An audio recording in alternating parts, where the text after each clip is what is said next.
നമ്മുടെ നാട്ടിലെ നമ്മൾ ഓരോരുത്തരുടെയും സ്ട്രെസ്സ് കാൽക്കുലേറ്റ് ചെയ്ത് കഴിഞ്ഞാൽ നമുക്കുണ്ടാകുന്ന ടെൻഷൻ, നമുക്കുണ്ടാകുന്ന ഡിപ്രഷൻ, അല്ലെങ്കിൽ നമ്മൾ ഓരോ ദിവസവും ഫേസ് ചെയ്യുന്ന ചലഞ്ചസ്. ഞാൻ ഗൾഫിൽ ജോലി ചെയ്യുന്ന സമയത്തല്ലേ അവിടെ ജീവിക്കുന്ന ഒരു 10-15 വർഷം എന്ന് പറയുന്നത് ജോബ് റിലേറ്റഡ് സ്ട്രെസ് നമുക്കുണ്ടാവും. അല്ലാതെ ആവശ്യമില്ലാത്ത വേറെ ടെൻഷനൊന്നും ഉണ്ടാകത്തില്ല. അതിനകത്ത് കാരണം അത് ഗൾഫായതുകൊണ്ടോ കൂടുതൽ സാലറി കിട്ടുന്ന സ്ഥലമായതുകൊണ്ടോ അല്ല, അല്ലെങ്കിൽ അവിടെ ഭയങ്കര ഫെസിലിറ്റി ഉള്ളതുകൊണ്ടാണോ എന്ന് ചോദിച്ചാൽ അത് ശരിയാണ് കേട്ടോ. പിന്നെ അവിടുത്തെ നമ്മളിത് തമ്മിൽ കമ്പയർ ചെയ്യുമ്പോൾ ഒരുപാട് കാര്യങ്ങളുണ്ട്. വൃത്തി, റോഡിലാണെങ്കിലും എവിടെ ചെന്നാലും നല്ല നീറ്റായിട്ട് കിടക്കും. ഇങ്ങനെ ആൾക്കാർ വഴിയിൽ തുപ്പിയും തൂറിയും വേസ്റ്റ് വാരിയിടലും ഒന്നുമില്ല. ഗവൺമെൻറ് വേസ്റ്റ് മാനേജ്മെൻറ്റാണ് നല്ലതായിട്ട് ചെയ്യുവേ. അതായത് നമ്മൾ വാസസ്ഥലത്തു നിന്ന് മാറ്റി അവർ എല്ലാ ദിവസവും വന്ന് ഇങ്ങനെ വേസ്റ്റ് ഈ ബെന്നിനകത്തു നിന്നൊക്കെ ഈ വണ്ടികൾ വന്ന് എടുത്തുകൊണ്ട് പോയി നല്ല ക്ലീൻ ആയിരിക്കും. പിന്നെ തന്നെ ട്രാഫിക്ക്. നമ്മളിവിടെ വണ്ടി ഓടിക്കുമ്പോൾ ഇടത്തെ സൈഡ് നോക്കണം, വലത്തെ സൈഡ് നോക്കണം, മുന്നിൽ നോക്കണം, പുറകെ നോക്കണം, മുകളിലോട്ട് നോക്കണം. അതിനകത്ത് സൈക്കിൾ നോക്കണം, ബൈക്ക് നോക്കണം, മനുഷ്യനെ നോക്കണം, പിള്ളേരെ നോക്കണം, വലിയ ബസ് നോക്കണം, ടിപ്പർ നോക്കണം, ഇതെല്ലാം നോക്കണം. അത് അവിടെ നിന്ന് അങ്ങോട്ടും ഒക്കെ ഇങ്ങനെ വണ്ടികൾ ചീറിപ്പാഞ്ഞുകൊണ്ടേയിരിക്കും. എവിടെ നിന്നൊക്കെയാണ് വണ്ടി വരുന്നതെന്ന് വണ്ടിക്കറിയത്തില്ല, വണ്ടിക്കാർക്കറിയത്തില്ല, പക്ഷികൾക്കറിയത്തില്ല, മണ്ണിരകൾക്ക് പോലും അറിയില്ല എവിടെ നിന്നൊക്കെയാണ് വണ്ടി വരുന്നത്. അത് വലിയൊരു സ്ട്രെസ്സാണ്. നമ്മളൊരാൾ ജോലിക്ക് പോകുമ്പോഴേ അവിടെ എത്തിപ്പെടുന്നത് ബസ്സിലാണെങ്കിൽ പിന്നെ പറയണ്ട, അതിനകത്ത് വേറെ സ്ട്രെസ്സ്. പിന്നെ പൊല്യൂഷൻ, അതിനകത്ത് എയർ പൊല്യൂഷൻ നല്ലൊരു സംഭവമാണ്. പിന്നെ സൗണ്ട്, അവിടെ നിന്ന് ഇങ്ങനെ ഒച്ചപ്പാട്, ഹോണടി, ബഹളം, കച്ചറ ഒന്നുമില്ല. നിങ്ങളല്ലേ ഈ ഗൾഫിലോ അമേരിക്കയിലൊക്കെ ജോലി ചെയ്യുന്നവരും ജീവിക്കുന്നവരൊക്കെ അനുഭവിക്കുന്ന ആ ഒരു സമാധാനം ഉണ്ടല്ലോ, അത് മനസ്സിലാക്കാൻ ശേഷിയുള്ളവർക്കേ മനസ്സിലാകത്തുള്ളൂ എന്ന് എനിക്ക് സംശയമുണ്ട്. ഈ പറഞ്ഞ പോലെ ചുമ്മാ അങ്ങനെ വണ്ടിയാണെങ്കിലും തോന്നിയ പോലെ ഓടത്തില്ല. നമ്മളിപ്പോൾ അവിടെ ഒരു സ്ട്രീറ്റിൽ കൂടെ നടക്കുക എന്ന് കരുതുക, നടന്നു പോയാലും ആ സ്ട്രെസ്സ് കുറവാണ്. കാരണം നമ്മൾ സൂക്ഷിച്ചും കണ്ട് നോക്കി നടക്കണ്ട. കുഴി വീഴുവോ, തട്ടുവോ, മറിഞ്ഞ് വീഴുവോ, അല്ലെങ്കിൽ വേറെ ആൾ വന്ന് ഇടിക്കുവോ, അല്ലെങ്കിൽ മോഷണം നടക്കുമെന്നോ. ഇവിടെ ഉള്ളവരൊക്കെ പോക്കറ്റടി പേടിച്ച് വേർത്തുമ്പോൾ ആക്രമിക്കാൻ സാധ്യതയുണ്ടെന്നവരെ പേടിച്ച് നടക്കുന്ന ആൾക്കാരാണ്. പിന്നെ വേണം വല്ല മരം മറിഞ്ഞ് വീഴുവോ, ലൈൻ കമ്പി പൊട്ടിത്തലേ വീഴുമെന്നോ. എങ്ങനെയൊക്കെ ഇവിടെ ആൾക്കാർ മരിക്കുന്നതെന്ന് അറിയാമല്ലോ. ഭയങ്കര ഫ്രീക്ക് മരണങ്ങളുള്ള നാടാണ്. ഇത്രയും ഹൈ റിസ്ക്. വണ്ടി ഓടിക്കുന്നവരുടെ വേറെ റിസ്ക് എന്ന് പറയുന്നത് കുഴി. ഇത്രയും കുഴിക്കകത്തൂടെ ചാടി ഭയങ്കര വലിയ ടാസ്ക്കാണ് റോഡിലൂടെ യാത്ര ചെയ്യുക എന്ന് പറയുന്നത് തന്നെ. അപ്പോൾ ഇതിനൊക്കെ നമ്മൾ നമ്മുടെ ബ്രെയിൻ ഉപയോഗിച്ചാണല്ലോ ഈ സാധനം എല്ലാം നടത്തിക്കൊണ്ടിരിക്കുന്നത്. അതിനൊരു ദിവസം എന്തെല്ലാം കാര്യങ്ങൾ കേൾക്കണം, ആവശ്യമില്ലാത്ത ശബ്ദങ്ങൾ കേൾക്കണം, ആവശ്യമില്ലാത്ത സാധനങ്ങൾ ശ്രദ്ധിക്കണം. മറ്റൊരു ഭയങ്കര സ്ട്രെസ് റിലീവ്ഡായിട്ട് ഇങ്ങനെ ഈസി ആയിട്ട് ജീവിച്ചു പോവുക. ഇതുണ്ടാക്കിയെടുക്കാൻ ശരിക്കും പറഞ്ഞാൽ ഇവിടുത്തെ ആളുകൾക്ക് ഈ പേഷ്യൻസ്, അല്ലെങ്കിൽ ഈ പറഞ്ഞ പോലെ വേസ്റ്റ് മാനേജ്മെൻറ്റ്, പിന്നെ ട്രാഫിക് റൂൾസിനെ നല്ല രീതിയിൽ മാനിച്ച് അത് മനസ്സിലാക്കി വണ്ടി ഓടിക്കുക, തിരക്ക് കാണിക്കാതിരിക്കുക, കുത്തിക്കയറ്റാതിരിക്കുക, ശല്യം ഉണ്ടാക്കാതിരിക്കുക, റാഷ് ഡ്രൈവിങ് ചെയ്യാതിരിക്കുക, പിന്നെ ട്രാഫിക് റൂൾസ് മനസ്സിലാക്കി ഇടപെടുക എന്നുള്ളതാണ്. ഇതൊന്നും അറിയാത്ത മനുഷ്യരായിപ്പോൾ ഇവിടെ ഉണ്ട്. സ്പീഡ് ലിമിറ്റ് ഉണ്ട്, ഈ പറഞ്ഞ പോലെ സിറ്റി ലിമിറ്റ്സിൽ ഓവർടേക്ക് ചെയ്തിരുന്നത് മുക്കിന് എഴുതി വെച്ചിട്ടുണ്ട്. പക്ഷേ വലിയ ബസ്, സിറ്റി ലിമിറ്റ്സിൽ ഹെവി എക്യുപ്മെൻറ്റ്സ്, ആ വലിയ ബസ്സും ടിപ്പറും മാത്രമാണ് ഇവിടെ ചിലപ്പോൾ ഇത്ര ഓവർടേക്ക് ചെയ്യുന്നത്. ആ എഴുതി വെച്ചേക്കുന്ന അടി കൂടെ ഓവർടേക്ക് ചെയ്യുന്നു. പിന്നെ ഇവിടെ ആകെ ഇവർ ശ്രദ്ധിക്കുന്നത് പറഞ്ഞാൽ പെറ്റി അടിക്കാനുള്ള വല്ല സാധനം ഉണ്ടോ എന്ന് മാത്രമാണ് പോലീസാണെങ്കിലും MVD ആണെങ്കിലും ഒക്കെ ചെക്ക് ചെയ്യുന്നത്. അല്ലാതെ അവർക്ക് ഈ ലോ ആൻഡ് ഓർഡർ ഒന്നും അങ്ങനെ നല്ല രീതിയിൽ നടത്തിക്കൊണ്ട് പോകണം എന്ന് നിർബന്ധമൊന്നുമില്ല. ഈ പെറ്റി അടിച്ച് കഴിഞ്ഞാൽ അവരുടെ പണി കഴിഞ്ഞെന്നുള്ളതാണ്. അതേസമയം ഇങ്ങനെ ഒരാളെ പെറ്റി അടിക്കുന്നുണ്ട്, അല്ലെങ്കിൽ ഇങ്ങനെ ഒരാൾക്ക് പ്രശ്നം ഉണ്ടെങ്കിൽ അയാൾക്ക് ഓറിയൻറ്റേഷനോ അല്ലെങ്കിൽ ഈ ബിഹേവിയർ ബേസ്ഡ് ട്രെയിനിങ് അങ്ങനെയുള്ള കാര്യങ്ങൾ കൊടുത്തതിന് ശേഷം മാത്രമേ വീണ്ടും റോഡിൽ ഇറക്കാവൂ. പിന്നെ ഇവിടുത്തെ ആളുകളുടെ ഈ പറഞ്ഞ പോലത്തെ ആവശ്യമില്ലാത്ത ഹെൽത്ത്, ഫാമിലി, സെൻറ്റിമെൻറ്റ്സ്, ലവ് എല്ലാം പ്രശ്നമാണ്. മനസ്സിലായോ? കാശുമില്ല. മൊത്തത്തിൽ ഈ നാട്ടിൽ ജീവിക്കുന്ന ആളുകൾ അനുഭവിക്കുന്ന സ്ട്രെസ് ഇവിടെ നിന്ന് പുറത്ത് പോകുമ്പോൾ അവർക്ക് കുറയുന്നുണ്ട്. അങ്ങനെ ഇവിടുത്തെ മതം, ഈ പറഞ്ഞ ഈ മതപ്രശ്നങ്ങൾ, ഈ റോഡിലെല്ലാം പള്ളിയുടെ അമ്പലത്തിൻ്റെയൊക്കെ കുറഞ്ഞ പരിപാടികൾ കാണേണ്ടി വരും. പടക്കം പൊട്ടുന്ന ഡും ഇടയ്ക്ക് കേൾക്കേണ്ടി വരും. നമ്മൾ ഗൾഫിലോ അമേരിക്കയിലോ ഒക്കെ UK എവിടെ വേണമെങ്കിലും കൊള്ളാവുന്ന രാജ്യങ്ങളിൽ എവിടെ നിന്നാലും നിങ്ങൾക്ക് ഇങ്ങനൊരു പൊട്ടൽ ശബ്ദം കേൾക്കേണ്ടി വരത്തില്ല. അതുകൂടാതെ ബഹളം വെച്ചുകൊണ്ട് ആൾക്കാർ പോകുന്ന കാണേണ്ടി വരത്തില്ല. തൂറി മൂത്രമൊഴിച്ച് അതിൻ്റെ ഒന്നും ആവശ്യം വരത്തില്ല. എല്ലായിടത്തും നല്ല മനുഷ്യൻ അവിടെ ജീവിക്കേണ്ട. ഇവിടെ ഇത്ര പേര് പോപ്പുലേഷൻ ഉണ്ട്, അവർക്ക് ഇത്രയും പേര് ഇവിടെ വരാൻ സാധ്യതയുണ്ട്. അപ്പോൾ അവിടെ ഒരു കംഫർട്ട് സ്റ്റേഷൻ കാണും, അത് വെൽ മെയിൻറ്റെയിൻഡ് ആയിരിക്കും, അല്ലെങ്കിൽ ക്ലീൻ ആയിരിക്കും. മനസ്സിലാവുന്നുണ്ടോ? പിന്നെ റോഡിനൊക്കെ എന്തെങ്കിലും പറ്റിക്കഴിഞ്ഞാലും പെട്ടെന്ന് മെയിൻ്റെനൻസ് നടക്കും. ഒരു പുതിയൊരു പാലം പണിയുന്നുണ്ടെങ്കിൽ അതിൻ്റെ സൈഡിൽ കൂടെയുള്ള വഴികളൊന്നും കുണ്ടും കുഴിയായിരിക്കത്തില്ല. നമ്മൾ അറിയത്തില്ല. ഒരു ദിവസം അവിടെ കൺസ്ട്രക്ഷൻ കഴിയുമ്പോൾ ഒരു പുതിയ റോഡ് ഓപ്പൺ ആകും. പഴയ റോഡുകളൊക്കെ തന്നെ നേരത്തെ ഇങ്ങനെയാണ് പോയത്, ഇപ്പോൾ നേരെ പോകും. അത്ര വ്യത്യാസമുള്ളൂ. അല്ലാതെ ഈ ആരൂർ മുതൽ ആ ചേർത്തല വരെ കിടക്കുന്ന വഴി പോലൊന്നും ഒരു വഴിയും ഗൾഫിലൊന്നും കിടക്കത്തില്ല, വേറെ വികസിത രാജ്യങ്ങളൊന്നും കിടക്കത്തില്ല. അത് അങ്ങനെയുള്ള കാര്യങ്ങൾ ശ്രദ്ധിക്കുമ്പോൾ തന്നെ ഒരുപാട് രൂപയുടെ ലാഭം നമുക്കുണ്ടായി. അത്രയും ആളുകൾ അനുഭവിച്ച ബുദ്ധിമുട്ടിൻ്റെ അതിനൊരു കോസ്റ്റ് ഉണ്ട് എപ്പോഴും, അതിനൊരു ചിലവുള്ള കാര്യമാണ്. അത് നമ്മുടെ ഷുഗർ, പ്രഷർ, കൊളസ്ട്രോൾ, മാനസികാവസ്ഥ, അതുപോലെ തന്നെ എല്ലിൻ്റെ തേയ്മാനം, നടുവേദന, മസിൽസ്, ബോണ്, മെൻ്റൽ, ബ്ലഡ് വരെ റിലേറ്റഡ് ആയിട്ട് നോക്കിക്കഴിഞ്ഞാൽ ഒരു മനുഷ്യൻ അത്രയും ദിവസം ഇതേ അന്തരീക്ഷത്തിൽ കൂടെ എല്ലാ ദിവസവും പോകേണ്ട ഒരു മനുഷ്യനുണ്ടെങ്കിൽ അയാളുടെ ശരീരത്തിനുണ്ടാകുന്ന ആ ബുദ്ധിമുട്ടുകളെല്ലാം കൂടെ കണക്കിലെടുത്താൽ എത്ര കോടിയുടെ നഷ്ടമാണ് ഉണ്ടാക്കുന്നത്. പിന്നെ ഇവിടെയുള്ള ആളുകൾക്ക് ഈ പറഞ്ഞ പോലത്തെ പല പ്രശ്നം, ഇവിടെ എൻ്റെ വീട്, ഇതെൻ്റെ നാട്, അതുകൊണ്ട് അവിടെ വരുന്നവരോടുള്ള ട്രീറ്റ്മെൻറ്റ്, ഇവിടുത്തെ ആൾക്കാരുടെ ആറ്റിറ്റ്യൂഡ്, ഒരു ഒരു പുറത്തുനിന്നൊരു മനുഷ്യൻ വന്നാൽ അയാളോടുള്ള ഇടപെടൽ, ഇതെല്ലാം പ്രശ്നമാണ്. ഒത്തിരി പ്രശ്നം. ഇവിടുത്തെ പ്രശ്നങ്ങളെന്ന് പറഞ്ഞാൽ അത് ചില്ലറ പ്രശ്നമല്ല. പിന്നെ ആൾക്കാർ തമ്മിലുള്ള ആവശ്യമില്ലാത്ത ഈഗോയും ഗ്രഡ്ജും, പിന്നെ ഇവിടുത്തെ ഒരു പൊളിറ്റിക്സ് എന്ന് പറഞ്ഞ് കാണിക്കുന്ന ഈ തമ്മിലടിയും കച്ചറയും അല്ലാതെ അലമ്പ്. പിന്നെ റിലേഷൻഷിപ്സ്, ഇവിടെ സ്ത്രീയും പുരുഷനും ആവശ്യമില്ലാത്ത കാര്യങ്ങളെല്ലാം ശ്രദ്ധയുണ്ട്. മതപരമായ കാര്യങ്ങൾ പഠിച്ചിരിക്കുക. പിന്നെ ഭാര്യ മക്കളുമാണ് ജീവിതത്തിൽ ഏറ്റവും വലിയ സംഭവം. ഒരു മനുഷ്യനാണെന്നുണ്ടെങ്കിൽ ഭാര്യ മക്കളും ഒക്കെ ആയിട്ട് ജീവിച്ചേ പറ്റത്തുള്ളൂ. നല്ലതും ചീത്ത എന്താണെന്ന് ചോദിച്ചു കഴിഞ്ഞാൽ മാന്യനായിട്ട് വസ്ത്രം ധരിച്ച് മാന്യമായ രീതിയിൽ നടക്കുന്നത് മാത്രമാണ് മാന്യത. അല്ലെ അയാളാണ് നല്ല മനുഷ്യൻ. പിന്നെ ഈ പറഞ്ഞ പോലെ ദുരന്തമാണോ കല്യാണമാണോ എന്നറിയാതെ പെരുമാറുന്ന ആൾക്കാർ ഇവിടെ, അവരെയൊക്കെ വലിയ സൂപ്രധാരമാക്കുക. പിന്നെ മതപണ്ഡിതൻ എന്ന് പറയുന്ന ഒരു ചെറിയ പുസ്തകം പഠിച്ച് അവനെ വലിയ പണ്ഡിതെന്ന് വിളിച്ചിട്ട് അവൻ പറയുന്നതൊക്കെ വായും വിളിച്ചിരുന്ന് കേട്ടിട്ട് എന്തൊക്കെയോ പറയും. അതെല്ലാം അനുസരിച്ച് ജീവിക്കുക, അതിനനുസരിച്ച് മറ്റുള്ളവരെ വേർതിരിച്ച് കാണുക. ജാതി, മതം, രാഷ്ട്രീയം, ഇപ്പം ജെൻഡർ, ഇങ്ങനെയെല്ലാം വേർതിരിവ് വന്നുകൊണ്ടിരിക്കുകയാണ്. കുട്ടികൾ പീഡിപ്പിക്കപ്പെടുന്നു. വിദ്യാഭ്യാസ സമ്പ്രദായം എന്ന് പറഞ്ഞാൽ തന്നെ ലോകത്തെ 47ാമത്തെ സ്ഥാനത്ത് കിടക്കുന്നു ഇന്ത്യ. അപ്പോൾ ഇത്രയും നശിച്ചൊരു സിസ്റ്റത്തിൽ കൂടെ പഠിക്കുന്നവർ എവിടെ വരെ എത്തും? ഇതിനകത്തൊന്ന് പുറത്ത് പോയി വേറെ എന്തെങ്കിലുമൊക്കെ സ്വന്തം ഭയങ്കര കഴിവുള്ളവരൊക്കെ എവിടേക്ക് എത്തി സന്ദർഭിച്ച് മറ്റൊരു മറിച്ചവരൊക്കെ. അല്ലാതെ ഇവിടെ വന്നാലോ ഈ പറഞ്ഞ പോലെ എന്തെങ്കിലും കാര്യമായിട്ട് റിസർച്ച് ചെയ്ത് എവിടെയും എത്താമെന്ന് വിചാരിച്ചാൽ പലരെയും ചവിട്ടിത്താക്കുന്നത് പൊളിറ്റിക്സാണ്. എല്ലാം നെപ്പോട്ടിസം ഉണ്ട്, ഫേവറിസം ഉണ്ട്. അപ്പോൾ ഇവിടുത്തെ മനുഷ്യന് വിലയുണ്ടോ? നമുക്കൊക്കെ എന്ത് വിലയാണ്? ഒരു വിലയില്ല. ജോലിയാണെങ്കിലും എല്ലാവരും പഠിച്ചവരാണ്, MBA കാരാണ്, മറ്റവരാണ്, മറിച്ചവരാണെന്നൊക്കെ പറഞ്ഞിട്ട് ജോലി ഉണ്ടാക്കുന്നു. അവർ സ്ഥാപനങ്ങൾ തുടങ്ങുന്നു. അവസാനം മുതലാളിയും തൊഴിലാളിയും എല്ലാം ഒരേപോലെ ശമ്പളം ഇല്ലാതെ നഷ്ടമാണെന്ന് പറഞ്ഞ് കച്ചവടം പൂട്ടുന്നു. കൂടുതലും അങ്ങനെയാണ് സംഭവിക്കുന്നത്. ഇപ്പം തന്നെ ഇവിടെ ജോലി എടുക്കുന്ന പലർക്കും കൃത്യമായിട്ട് ശമ്പളം കൊടുക്കാൻ പല MBA കാരായ മാനേജർമാർക്കും പറ്റുന്നില്ല. പല ബിസിനസ്സുകളും മോശമാകുന്നു, നഷ്ടമാകുന്നു. എന്താണെന്ന് അറിയത്തില്ല ഇതിന് കാരണം. എന്നാൽ പിന്നെ ഇമാർക്ക് സമാധാനമായിട്ട് ജീവിക്കാൻ നോക്കി അതും പറ്റത്തില്ല. പിന്നെ ഇവിടുത്തെ ഈ പറഞ്ഞ പോലെ സിനിമ, ആർട്ട്, സയൻസ്, ടെക്നോളജി, അല്ല പിന്നെ ഈ പറഞ്ഞ പോലെ മെഡിസിൻ, മെഡിക്കലായിട്ട് റിലേറ്റ് ചെയ്തിട്ടുള്ള പ്രശ്നങ്ങൾ. നിങ്ങൾ ആശുപത്രി കയറി കഴിഞ്ഞാൽ അവിടെ പിഴിയുന്നു, സ്കൂളിൽ ചേർത്ത് അവിടെ പിഴിയുന്നു. കല എന്ന് പറഞ്ഞുകൊണ്ട് കാണിച്ചു കൂട്ടുന്ന പോക്കരത്തരം കണ്ടു കഴിഞ്ഞാൽ കഷ്ടം തോന്നും. ലോകത്തെങ്ങും വേണ്ടാത്ത കുറേ കലാകാരന്മാർ, ശ്രദ്ധിച്ച് നോക്കിയോ, ലോകത്തൊരു മനുഷ്യനൊരു പട്ടിക്ക് പോലും വേണ്ടാത്ത കല, ഇതെല്ലാം പുന്നാരിച്ച് താലോലിച്ച് അങ്ങനെ ഇരിക്കുന്നു. പ്രകൃതിയുടെ കാര്യം ഇപ്പോൾ കണ്ടല്ലോ, പ്രകൃതിയെ ചൂഷണം ചെയ്യുന്നതും പ്രകൃതിയെ മനസ്സിലാകാതെ പോകുന്നതും ഈ പറഞ്ഞ പോലെ പലതും പ്രെഡിക്റ്റ് ചെയ്യാൻ പറ്റാത്തതും ആയിട്ട് കിടക്കുന്ന ഒരു രാജ്യം അല്ലെ ഒരു നാട്. ഇവിടെ ഇത്രയൊക്കെ ഉള്ളത്. അതിനകത്ത് ഭയങ്കരമായ നഷ്ടങ്ങൾ എന്നും അനുഭവിച്ച് ഒരു കാലത്തും ഗതി പിടിക്കാതെ സന്തോഷം എന്തെന്നറിയാതെ ജീവിച്ച് മരിക്കുന്ന കുറേ ജീവികൾ.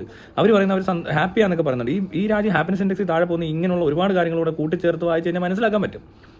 എന്നാൽ ഇതിനകത്തൊന്ന് മാറ്റി ചിന്തിക്കണോ? ആദ്യം തിരഞ്ഞെടുത്ത് കളയേണ്ട മതം അവർക്ക് മാറ്റാൻ പറ്റത്തില്ല, ആ ജാതി മാറ്റാൻ പറ്റത്തില്ല. പിന്നെ രാഷ്ട്രീയം എന്ന് പറഞ്ഞിട്ട് പൊളിറ്റിക്കൽ പാർട്ടീസ് തമ്മിലുള്ള വിദ്വേഷവും വൈരാഗ്യം, പോര്, മാര്, അത് കളയാൻ പറ്റത്തില്ല.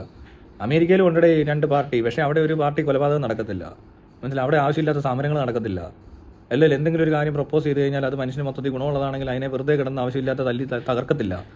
പുരോഗമനം മാത്രം മുന്നിൽ കണ്ടുകൊണ്ട് ഒന്നിച്ച് പ്രവർത്തിക്കുന്ന ഒരു സംവിധാനം ഉണ്ട്. സംവിധാനം നല്ല പറയേണ്ട, അങ്ങനത്തെ മനുഷ്യർ അവിടെ ഉള്ളതുകൊണ്ടാണ് അങ്ങനത്തെ സംവിധാനം ഉണ്ടാകുന്നത്. അല്ല സംവിധാനം ശരിയായിട്ട് മനുഷ്യൻ ശരിയാവുന്നതാണോ, മനുഷ്യൻ ശരിയായിട്ട് സംവിധാനം ശരിയാണോ, ആരാണ് മുട്ടയാണോ കോഴിയാണോ ആദ്യം ഉണ്ടായത് എന്നൊക്കെ നോക്കിക്കഴിഞ്ഞാൽ അതും വേണം മനസ്സിലാക്കാൻ പറ്റും. പക്ഷേ ഇതൊന്നും ശ്രമിക്കാതെ എവിടെയോ എന്തോ പഠിച്ച് ഞാനൊക്കെ എഴുതാനും വായിക്കാനും പഠിച്ച് കുറേ പുസ്തകം പഠിച്ചിട്ട് ഞാനൊക്കെ ആക്കിയോ ഒക്കെ പഠിച്ച കാര്യം പറഞ്ഞുകൊണ്ടേയിരിക്കുന്നു. അത് തന്നെ ജോലിയായിട്ട് എടുത്തിട്ട് അതിങ്ങനെ ചെയ്തുകൊണ്ടേയിരിക്കുന്നു. എങ്ങനെയെങ്കിലും എൻ്റെ കുറച്ച് സാലറി ഉണ്ടാക്കണം, എനിക്ക് ഫുഡ് കഴിക്കണം, എൻ്റെ ഭാര്യയും കൊച്ചിനെ നോക്കണം, ഒരു വീട് വെക്കണം, കാർ മേടിക്കണം, കഴിഞ്ഞു പരിപാടി കഴിഞ്ഞു, അതിന് മരിക്കാം. യുദ്ധനേഷ്യ ലീഗലല്ല, മനുഷ്യൻ പേടിച്ച് ജീവിക്കുന്നു. മാരേജ് എന്നൊക്കെ പറയുന്ന ഈ ഔട്ട്ഡേറ്റഡ് സിസ്റ്റം ഇങ്ങനെ അങ്ങനെ തന്നെ നിൽക്കുന്നു. അതിനിടയ്ക്ക് ഡിവോഴ്സ് എന്ന് പറഞ്ഞുകൊണ്ട് കുറേ കാശടിച്ച് മാറ്റുന്നു. അത് ചെയ്യുന്നത് ഈ കോടതിയൊക്കെ തന്നെയാണ്. കോടതിയിലൊക്കെ ഒരുപാട് പൈസ ഉണ്ടാക്കാൻ പറ്റുന്ന സ്കീമുകൾ ഡിസൈൻ ചെയ്തിട്ടുണ്ട്, പോലീസ് ഡിസൈൻ ചെയ്തിട്ടുണ്ട് കാശ് ഉണ്ടാക്കാൻ. ഇതൊക്കെ കാശ് ഉണ്ടാക്കാനുള്ള ഒരു മാർഗ്ഗമായിട്ടാണ് കണ്ടേക്കുന്നത്. എന്നാൽ ഇതിൽ കൂടുതൽ പൈസ ഈ രാജ്യത്തുണ്ടാകുമ്പോൾ എല്ലാവർക്കും ഒരുപോലെ സന്തോഷം ഉണ്ടാകുന്ന കാര്യങ്ങളാണ്. അങ്ങനെയല്ല ഇതിൻ്റെ കാര്യങ്ങൾ പൊയ്ക്കൊണ്ടിരിക്കുന്നത്. ശ്രദ്ധിച്ചാൽ മനസ്സിലാവും.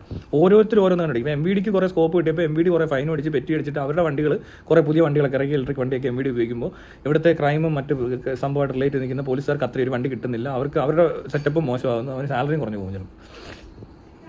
പിന്നെ അതുപോലെ എല്ലാ കാര്യത്തിലും ഇപ്പോൾ ഫയർഫോഴ്സിൻ്റെ ഒക്കെ യൂണിഫോം കണ്ടു കഴിഞ്ഞാൽ കഷ്ടം തോന്നും. അത് പാൻറ്റ് ഷർട്ടൊക്കെ ടിൻ ചെയ്ത് ഷൂ ഒക്കെ ഇട്ടാണ് നിൽക്കുന്നത്, ബെൽറ്റൊക്കെ കെട്ടിയിട്ടുണ്ട്. ഇതല്ല ഫയർ ഫൈറ്റേഴ്സിൻ്റെ വേഷം. അല്ലെങ്കിൽ ഇവിടുത്തെ പല കാര്യങ്ങളിലും യൂണിഫോം തെറ്റിയിട്ടുണ്ട്. ഫയർ ഫൈറ്റേഴ്സിൻ്റെ യൂണിഫോം ഇതല്ല. നമ്മുടെ ഒരു ഫയർ എഞ്ചിൻ വരുന്ന കണ്ടു കഴിഞ്ഞാൽ ഫയർ എഞ്ചിനും ഒരു മിക്കതും ശോകമാണ്, ആംബുലൻസ് ശോകമാണ്. ഈ ഇവിടുത്തെ ആംബുലൻസ് കയറി നമ്മുടെ ഈ മറ്റേ ഒമ്നി വാനകത്തൊക്കെ എവിടെയെങ്കിലുമൊക്കെ എത്തിക്കാമെന്ന് വിചാരിച്ച് കഴിഞ്ഞാൽ ചിലപ്പോൾ ആ മനുഷ്യന് ഭാഗ്യം എത്തി, അത്രേ ഉള്ളൂ. പിന്നെ ഈ കൺജസ്റ്റഡ് ആയിട്ടുള്ള ഏറ്റവും പോപ്പുലേറ്റഡ് ആയിട്ടുള്ള രാജ്യം, ആ അത്രയും തന്നെ വണ്ടിയുടെ പോപ്പുലേഷൻ, അത് അതിനനുസരിച്ചുള്ള റോഡില്ലാത്തടത്ത് അത്രയും മിസ്ബിഹേവ് ചെയ്യുന്ന ആൾക്കാർ. ശരിക്കും പറഞ്ഞാൽ ഇവിടുത്തെ റോഡുകളിൽ ഒരു ഈ ഓവർടേക്കിങ് അല്ലെങ്കിൽ കുത്തിക്കയറ്റ തിക്കും തിരക്കൊക്കെ ഒഴിവാക്കിയാൽ തന്നെ, അങ്ങനെ ഒഴിവാക്കിയാൽ മാത്രമേ ഇവിടെ സമാധാനമായിട്ട് ആൾക്കാർക്ക് വണ്ടി പിടിച്ച് പോകാൻ പറ്റത്തുള്ളൂ. അതിനുള്ള റോഡേ ഉള്ളൂ. പക്ഷേ അതിനകത്ത് ഏറ്റവും കൂടുതൽ മിസ്ബിഹേവ് ചെയ്യുന്ന ആളുകളായിട്ട് മാറിയേക്കും. ഒരു മര്യാദയില്ലാത്ത രീതിയിൽ വണ്ടി ഓടിക്കുന്നതും ഒരു ഭയങ്കര അഗ്രസീവായിട്ടും എന്താ പറയേണ്ട, ഒട്ടും ഒരു സാമൂഹ്യ ബോധം ഇല്ലാത്ത രീതിയിൽ വണ്ടി ഓടിക്കുന്ന മനുഷ്യർ വെറുതെ അങ്ങ് തിരക്കിടുക. എന്തിനാണ് തിരക്കിട്ട് പോകുന്നതെന്ന് വെച്ചാൽ ഒന്നും ഉണ്ടാകുന്നതുമില്ല. എന്നാൽ ഇവിടെ ഒരു സമാധാനം കാണിച്ചു കഴിഞ്ഞാൽ ചിലപ്പോൾ ചിന്തിക്കാനെങ്കിലും സമയം കിട്ടും. മനസ്സിലാവുന്നുണ്ടോ? അല്ലെങ്കിൽ ഒന്ന് സന്തോഷം കണ്ടെത്താനുള്ള സമയം കിട്ടുമായിരിക്കും. ഒന്ന് സമാധാനമായിട്ട് അങ്ങോട്ട് നിൽക്കുക, ഇച്ചിരി പേഷ്യൻസ് കൂട്ട്. ഞാൻ വെറുതെ പറയുകയല്ല, ഇവിടെ ഏറ്റവും കൂടുതൽ ആവശ്യം, ഏറ്റവും സന്തോഷം ഉണ്ടാക്കാൻ പറ്റുന്ന കാര്യം ക്ഷമയോട് കൂടി ഇടപെടുക, ശാന്തമായിട്ട് നടക്കുക, ധൃതി കാണിക്കാതിരിക്കുക. മനസ്സിലായില്ലേ? പിന്നെ കുട്ടികളെ 2 എണ്ണമൊന്നും ഉണ്ടാക്കാതിരിക്കുക, ഒറ്റ എണ്ണത്തിൽ ഉണ്ടാക്കി നിർത്തുക. ഈ രാജ്യം നന്നായി, തീർന്നു. പിന്നെ ഈ പറഞ്ഞ പോലെ വേസ്റ്റ് മാനേജ് ചെയ്യാനുള്ള ഏതെങ്കിലും ഗവൺമെൻറ് വേണം. അതുപോലെ തന്നെ ഇൻഫ്രാസ്ട്രക്ചർ എന്നും പറഞ്ഞ് ഉണ്ടാക്കി വെച്ചേക്കുന്നതിനകത്ത് പോരായ്മകൾ ഒരുപാട്. അതൊക്കെ നികത്താൻ വലിയ സമയമൊന്നും വേണ്ട. അതൊന്ന് കറക്ഷൻ മാത്രമേ ആവശ്യമുള്ളൂ. കുറേയൊക്കെ ഉണ്ടാക്കി കഴിഞ്ഞ് ഇനിയിപ്പോൾ കറക്റ്റ് ആയിരിക്കാൻ പറ്റത്തില്ല. റോഡ് സിസ്റ്റം ഉണ്ടാക്കി വെച്ച് കുറച്ച് കഴിയുമ്പോൾ കാണാം ഇവിടെ ബാരിക്കേഡ് കൊണ്ട് വെച്ചിട്ട് ഇനി അങ്ങോട്ട് പോകേണ്ടത്. ഡിസൈൻ ചെയ്തപ്പോൾ ഉള്ള കുഴപ്പമാണോ അത് മാനേജ് ചെയ്യാനുള്ള കുഴപ്പമാണോ എന്ന് അറിയത്തില്ല. ഇനി അവിടെ മാനേജ് ചെയ്യുന്നതിന് കുഴപ്പമുണ്ടെങ്കിൽ അതിനെ കറക്റ്റ് ചെയ്യാനും പറ്റുന്നില്ല. അപ്പോൾ അത് ബ്ലോക്ക് ചെയ്യുക ചെയ്തേക്കുന്നത്. ഒരുപാട് റോഡുകൾ അത് ഇഷ്ടം പോലെ വെറുതെ ആ വൈറ്റിലയുടെ ഒരു ജംഗ്ഷൻ ഉണ്ട്, അവിടെ ചെന്ന് കഴിഞ്ഞാൽ എങ്ങോട്ട് തിരിയണം ആർക്കും അറിയാത്ത പോലത്തെ അവസ്ഥ. കുറേ ബ്ലോക്ക് ചെയ്ത് വെക്കും, ചിലപ്പോൾ തുറന്നിടും, അങ്ങോട്ടും ഇങ്ങോട്ടും കയറി ചെന്നിട്ട് എവിടെ എന്നുള്ള രീതിയിൽ പെട്ടുപോകും. ഒത്തിരി സ്ഥലത്തുണ്ടത്. പിന്നെ ചിലടത്ത് എന്തൊക്കെയോ വൺ വേ സമ്മതിക്കണം. പിന്നെ ഈ പറഞ്ഞ പോലെ എന്താ പറയണ്ടേ, പാർക്കിങ് ഗൾഫിലൊക്കെ ഇതിൽ കൂടുതൽ വണ്ടിയുണ്ട്. വലിയ രാജ്യമൊന്നുമല്ല, കുവൈറ്റ് ഒരു കുഞ്ഞു രാജ്യമാണ്. പക്ഷേ അവിടെ എല്ലായിടത്തും പാർക്കിംഗ് ഒക്കെ കിട്ടും. നമുക്ക് എവിടെ പോയാലും വണ്ടി ഇട്ടിട്ട് പോയാലും പ്രശ്നമൊന്നും ഉണ്ടാവില്ല. പിന്നെ മോഷണം, പിടിച്ചുപറി, ബലാത്സംഗം, കൊലപാതകം, ഈ വക കാര്യങ്ങളിൽ മുന്നിലാണ്. അംബാനിക്ക് ഒരുപാട് കോടികളുണ്ട്, പക്ഷേ അത്രയും തന്നെ അംബാനിയുടെ ചുറ്റുവട്ടത്ത് ദരിദ്രരുമുണ്ട്. കോടീശ്വരന്മാരെ ഉണ്ടാക്കിയിട്ട് വലിയ കാര്യമൊന്നും ഉണ്ടാകുമെന്ന് എനിക്ക് തോന്നുന്നില്ല. മനുഷ്യന് പറയാനുള്ള പരിപാടിയല്ലേ ഈ കോടീശ്വരൻ. അതും ഒരു മാനസികമായിട്ട് എനിക്ക് തോന്നി. കോടികൾ ആസ്തി ഉണ്ടാക്കി വെക്കുക, എന്നിട്ട് പേടിച്ച് ജീവിക്കുക. പേടിക്കാന്ന് വെച്ചാൽ അവർക്ക് പേടി കൂടുതലുള്ളതാണ് അവർ ഇത്രയും കാശ് ഒരു കൂട്ടുന്നതെന്നൊരു സംശയം തോന്നിപ്പോൾ. അത്രയും വലിയ വീടിനകത്ത് ഇത്ര കെട്ടുറപ്പ്, സെക്യൂരിറ്റി എല്ലാം ആയിക്കൊണ്ടിരിക്കുകയാണ്. ഇതിൻ്റെയൊക്കെ ആവശ്യമുണ്ടോ ഇവിടെ? അപ്പോൾ സാധാരണക്കാരൻ എങ്ങനെയാണ് ജീവിക്കുന്നത്? അപ്പോൾ ആ പൈസ കുറച്ചുകൂടി പാവപ്പെട്ടവരിലേക്ക് എത്തുകയാണ്. അവരെങ്കിലും മനുഷ്യരല്ലേ എല്ലാവരും. അതില്ല, അങ്ങനെ ചിന്തിക്കുന്ന ഒരു മുതലാളി ഉണ്ടാകത്തില്ല. പക്ഷേ അമേരിക്കയിലൊക്കെ നോക്കിക്കഴിഞ്ഞാൽ നിങ്ങൾ ട്രംപ് കോടീശ്വരനൊക്കെ ആയിരിക്കും, പക്ഷേ ട്രംപിൻ്റെ കൂടെ ജോലി ചെയ്യുന്നവർ അത്യാവശ്യം നല്ല നിലയിലും വിലയിലൊക്കെ തന്നെ ആയിരിക്കും ജീവിക്കുന്നത്. അല്ലാതെ ആ കമ്പനിയിൽ ഏറ്റവും ദരിദ്രം എന്ന് പറഞ്ഞ ഒരാൾ കാണത്തില്ല. ഏത് ജോലിക്കും അതിൻ്റെ മാന്യതയുണ്ട്. അതിനകത്ത് അനുസരിച്ചുള്ള ഈ പറഞ്ഞൊരു ട്രക്ക് ഡ്രൈവർ ആണെങ്കിൽ പോലും അയാളുടെ വണ്ടി നല്ല കുട്ടപ്പം വണ്ടിയായിരിക്കും. അതിനകത്തൊക്കെ ഇരുന്ന് പോയാൽ തന്നെ ഒരു സുഖമാണ്. വേറെ പ്രത്യേകിച്ച് അസുഖമൊന്നും വരത്തില്ല. ഈ ട്രാൻസ്പോർട്ട് ബസ്സും പ്രൈവറ്റ് ബസ്സും ഒക്കെ ഓടിക്കുന്നവരുടെ ഗതികേട്ടാണ്. അവൻ്റെയൊക്കെ ടെന്നീസ് എൽബോ, പിന്നെ നടുവിൻ്റെ ഡിസ്ക്, അതുപോലെ സ്പോൺലൈറ്റിസ്, ആംഗിൾ പ്രശ്നങ്ങൾ, എല്ലിന് തേയ്മാനം, ഞരമ്പിന് പ്രശ്നം എല്ലാം കുറച്ച് കഴിയുമ്പോൾ പണ്ടൊക്കെ ടി വി ഒക്കെ വരുമായിരുന്നു ചിലപ്പോൾ. അന്ന് ഈ സൈക്കിൾ റിക്ഷക്കാർക്ക് വരുന്ന അസുഖമാണ് ഇത്. അത്രയ്ക്ക് ഹാർഡ് വർക്ക്. എന്തിനാണെന്ന് ചോദിച്ചാൽ ഇവിടെ ഫെസിലിറ്റി ഇല്ലാത്തതുകൊണ്ടല്ലേ. എത്രയോ വണ്ടികൾ മേടിച്ചുകൊണ്ട് ചുമ്മാ അവിടെ ഇവിടെ കൊണ്ട് കളഞ്ഞവർ. ഇത് ഇവിടെ ഭരിക്കുന്നവർക്ക്, അല്ലെങ്കിൽ ഇവർ നമ്മുടെ ആളുകൾ ഈ മണ്ടന്മാരായതുകൊണ്ട് ഇലക്ഷൻ ഒക്കെ വരുന്ന സമയത്ത് ഈ ജനാധിപത്യത്തിൻ്റെ ഏറ്റവും വലിയ പ്രശ്നങ്ങളിൽ ഒന്നതാണല്ലോ. ജനങ്ങളുടെ ആധിപത്യം എന്ന് പറയുമ്പോൾ എണ്ണം നോക്കുമ്പോൾ കൂടുതൽ മണ്ടന്മാരാണല്ലേ, കൂടുതൽ പൊട്ട് കളിപ്പിക്കാൻ പറ്റുന്ന ആൾക്കാരെ കിട്ടി ഏതെങ്കിലും പ്രത്യേക രീതിയിൽ പൊട്ട് കളിപ്പിച്ചാൽ വേറെ കള്ളന് കയറി പോകാന്നുള്ളത് മാത്രമേ ഉള്ളൂ ഇവിടെ നടന്നിട്ടുള്ളൂ. കൂടുതൽ എണ്ണം വലിയ കഴിവുള്ളവരൊന്നും അല്ല. ഇവരൊക്കെ ഇരുത്തി കുറച്ചേരം സംസാരിച്ചാൽ മനസ്സിലാവും. ഇവിടുത്തെ എല്ലാ മന്ത്രിമാരെ എടുത്ത് വെച്ചു, ഒരുത്തം പോലും കൃത്യമായിട്ട് കാര്യം പറയുന്നതില്ല. എന്തൊക്കെയോ എവിടെയൊക്കെയോ കണ്ടിട്ട് കാണിച്ചു കൂട്ടുന്ന കുറേ സ്വാർത്ഥ താല്പര്യത്തിൽ സ്വന്തം കീശ വീർപ്പിക്കാനും സ്വന്തം ലക്ഷറി ലാവിഷ് ലൈഫ് ഇതൊക്കെ നോക്കി ജീവിക്കുന്ന ആൾക്കാരേ ഉള്ളൂ. അല്ലാതെ ഈ പറഞ്ഞ നാട്ടുകാരെ സംരക്ഷിക്കാനോ എല്ലാവർക്കും വേണ്ടി എന്തെങ്കിലും ചെയ്തെടുക്കാനോ എന്തെങ്കിലും ഒരു കാര്യം ചെയ്തെടുക്കാന്ന് പറഞ്ഞാൽ അതിനൊന്നും അല്ല പലതും. ഇവിടുത്തെ ഈ ഡെവലപ്മെൻറ്റ് കാണിച്ചു കൂട്ടുന്നതിനകത്തെല്ലാം എൻ്റെ കീശയും കൂടെ വീർക്കുന്നതുകൊണ്ട് നടക്കുന്നു. പിന്നെ ഈ പറഞ്ഞ പാർട്ടിക്കാർ തമ്മിൽ സമരം ചെയ്യുന്നുണ്ട്. ഒരിക്കലും ഒരു പ്രതിപക്ഷത്തിനെതിരെ അല്ലാതെ ഈ മനുഷ്യന് ഗുണമുള്ള രീതിയിൽ ഒരാൾ സമരം ചെയ്യുന്നില്ല. ഇപ്പോൾ ഈ പിണറായി സർക്കാരിൻ്റെ പാളിച്ചകൾ ഉണ്ടാകുമ്പോൾ പ്രതിപക്ഷം എന്ന് കോൺഗ്രസിന് കോൺഗ്രസ്സുകാർ സമരം ചെയ്തു. അല്ലാതെ അപ്പോഴും ഇവിടെ ഇതേ പാർട്ടി തന്നെയുള്ളവർക്ക് ഒരു എതിരെ അഭിപ്രായം പോലും പറയുന്നില്ല. എന്ത് വന്നാലും സപ്പോർട്ട് ചെയ്യും. എന്തെല്ലാം പ്രശ്നങ്ങളുണ്ടായി. അതൊന്നും ഒരു പോരായ്മയായിട്ട് തോന്നാത്തവർ അടുത്ത പ്രാവശ്യം ഭരിക്കും. ഇവരിങ്ങനെ മാറിക്കഴിഞ്ഞാൽ ഇവർ സമരം ഉണ്ടാക്കും. മറ്റേങ്ങൾക്ക് ഇപ്പോൾ അതുമില്ല. കോൺഗ്രസിന് ഇപ്പോൾ എന്താ ഉള്ളത്? അണികളില്ല, പ്രവർത്തകരില്ല, എന്ന് കുറച്ച് നേതാക്കന്മാർ മാത്രമുണ്ട്. പിന്നെ ഈ പറഞ്ഞ പോലെ ഇവിടുത്തെ ആൾക്കാർ ഇനി ഇപ്പോൾ കോൺഗ്രസിനെ ചെയ്യിപ്പിച്ച് എന്താ കിട്ടുകയെന്ന് എനിക്കറിയത്തില്ല. രാഹുൽ ഗാന്ധിയെ കൂടെ ഒന്ന് പ്രധാനമന്ത്രി ആയി കഴിഞ്ഞാൽ ഇന്ത്യ രക്ഷപ്പെട്ട് നോക്കിയിരുന്നാൽ മതി. ഞാൻ നോക്കിയിട്ട് രാഹുൽ ഗാന്ധിയൊക്കെ ഭേദം സെൻട്രലിൽ മോഡി തന്നെയാണ് എപ്പോഴും. കോൺഗ്രസിനൊക്കെ ഭേദമാണ് BJP. അവിടെ നോക്കിക്കഴിഞ്ഞാൽ പിന്നെ ഇവരുടെ ഈ മറ്റേ പശുവും ബീഫും ഒക്കെ ഉള്ള പ്രശ്നങ്ങൾ, പിന്നെ ഈ മതം കൊണ്ട് ഉണ്ടാക്കി വെച്ചിട്ട് പല രീതിയിലുള്ള പ്രശ്നങ്ങൾ വേറെ ഉണ്ടെങ്കിൽ പോലും പുരോഗമനത്തിൻ്റെയും ഇവിടുത്തെ ജീവിത നിലവാരത്തിൻ്റെയൊക്കെ രീതി നോക്കിക്കഴിഞ്ഞാൽ ആര് ഭരിച്ചാലും ഇത് തന്നെ ഉള്ളൂ. അല്ലാതെ വേറെ ഒന്നും സംഭവിക്കാനില്ല. രോഗം എത്ര മുന്നോട്ട് പോയാലും ഇന്ത്യ ഇങ്ങനെയൊക്കെ തന്നെ കിടക്കുക. അതിന് ആദ്യം മതം എടുത്ത് കളയണമെന്ന് പറഞ്ഞാൽ ഇമാർ രണ്ട് കൂട്ടിനും വെറുതെ പറയുന്നത് ആരും ചെയ്യത്തില്ല. കാരണം ഇവരൊക്കെ മതവിശ്വാസികളല്ലേ. പിന്നെ ഇത്രയും അക്ഷരാഭ്യാസം ഇല്ലാത്ത കോടിക്കണക്കിന് മനുഷ്യരിക്കുമ്പോൾ എങ്ങനെ ഇവന്മാരെ സഹിക്കുന്നോ എന്തോ, എങ്ങനെ ഇവരെ നയിച്ചുകൊണ്ട് പോകുന്നത് നമുക്കറിയത്തില്ല. പോലീസിങ്ങിന് പ്രശ്നം, ഓരോ ഓഫീസിലും പണി അറിയാത്ത ആളുകൾ ഇരുന്ന് നിരങ്ങുന്നു, സമയം കളയുന്നു, ഒരു സിസ്റ്റമാറ്റിക്കായിട്ട് കാര്യം ചെയ്യാൻ അറിയാത്ത ഒരുപാട് പരിപാടികൾ നടക്കുന്നു.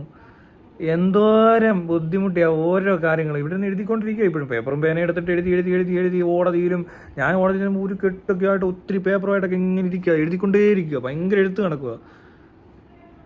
ഗവൺമെൻറ് ഓഫീസിൽ ചെന്നാലോ എഴുത്ത് പേപ്പർ എന്ന് പറഞ്ഞാൽ പലതരത്തിൽ പല വിലയുടെ പേപ്പർ എന്നൊക്കെ. ഇതൊക്കെ ഓൺലൈൻ ആക്കിയിട്ട് വളരെ ഈസി ആയിട്ട് ഹാൻഡിൽ ചെയ്യേണ്ടതിന് പകരം വേണേൽ ഒരു ഹാർഡ് കോപ്പി ഒറ്റ കോപ്പി വെക്കാം. പല അപ്രൂവൽസ് ഓൺലൈനിൽ കഴിഞ്ഞിട്ട് ലാസ്റ്റ് ഒരു ആരൊക്കെയാണ് എവിടെയൊക്കെ ഇരുന്നാണ് അപ്ലോഡ് ചെയ്തതെന്ന് വെച്ചിട്ട് അതിനനുസരിച്ചിട്ട് വെറുതെ ചുമ്മാ ചെറിയ സിസ്റ്റം മതി അതൊക്കെ മാനേജ് ചെയ്യാൻ. അത് വലിയ ആന പറയുന്നൊന്നും വേണ്ട. അതൊന്നും ചെയ്യാൻ അറിയത്തില്ല. അത് ആ പ്രായത്തിൽപ്പെട്ടവർ, അവിടെ ഭരണാധികാരിയുടെ അവരാരുമില്ല. സീനിയേഴ്സ് ആയിട്ടുള്ള ഓഫീസേഴ്സ് ഏത് ഡിപ്പാർട്ട്മെൻറ്റിൽ നോക്കിയാലും, അത് എന്ത് വകുപ്പിൽ നോക്കിയാലും, അത് ശാസ്ത്രജ്ഞനാണെങ്കിൽ പോലും ഒരു ഭയങ്കര പ്രായം ചെന്നിട്ട് എന്തോ ആയെന്നൊക്കെ എന്തോ ഒരു ഔട്ട്ഡേറ്റഡ് ജീവിതം നയിക്കുന്ന ഒരു മനുഷ്യനെ കൊണ്ട് ചിലപ്പോൾ അത്രയും പറ്റത്തില്ല. ഇപ്പോഴത്തെ ഏറ്റവും ലേറ്റസ്റ്റ് ടെക്നോളജികളൊന്നും യൂസ് ചെയ്യാൻ പോലും അവർക്ക് പറ്റത്തില്ല.